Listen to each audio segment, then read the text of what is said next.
आचार्य ज्ञान सागर महाराज का 1971 का चतुर्मास मदनगंज किशनगंज में संपन्न हो रहा था।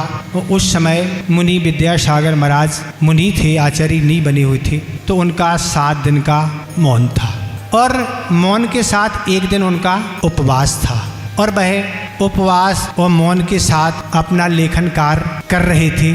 और तभी पूज्य ज्ञान सागर महाराज आहार करके उसी स्थान पर वापस आए। चूँकि आचार्य ज्ञान सागर महाराज को पैर में साइटिका की दिक्कत थी और आहार करने में भी दिक्कत होती थी, उठने बैठने में भी परेशानी होती थी। तो जैसे ही वो आहार करके आते थे तो छुल्लक जी उनको थोड़ा सा घुमाते थे और इस तरह से आहार करके जैसे ही आए पूज्य ज्ञान सागर जी महाराज जी, वो छुल्लक जी उनको वहीं हाल में घुमा रहे थे और यहाँ मुनि विद्यासागर महाराज जी अपना लेखन कार्य कर रहे थे। तभी अजमेर के सेठ भागचंद जी सोनी दर्शन करने आए। वो आचार्य ज्ञान सागर के बहुत आनंद भक्त थे। तो जैसे ही वह आए और उन्होंने आचार्य मुनि विद्यासागर महाराज को नमोस्तु किया, उनने ज़्यादा देखा कुछ नहीं और हाथ उठा के आशीर्वाद दे दिया, अपने काम में लगे गए। ये सब दृष्टि जब ज्ञान सागर जी महाराज के ऊपर पड़ी कि विद्यासागर जी अपने लेखन कार्य में लगे हैं, लोग आ रहे जा रहे दर्शन कर रहे, पर वो तो ना दृष्टि को उठाते हैं न किसी से वार्तालाप न कुछ करना।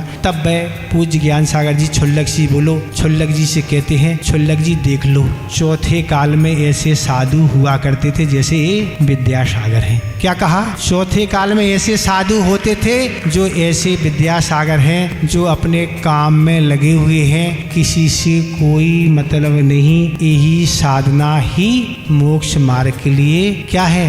विकास के लिए कारण है। तो दुनिया से तो दुनिया को प्रशंसा मिलती ही है, पर ऐसे आचार्य श्री को अपने गुरु से प्रशंसा मिली, ये कितनी महत्वपूर्ण बात है। गृहस्थ और दुनिया तो दुनिया की प्रशंसा करते ही हैं, पर गुरु ही उनकी प्रशंसा कर रहे कि चौथे काल के साधु देख लो। तो आचार्य महाराज की ऐसी चर्या है।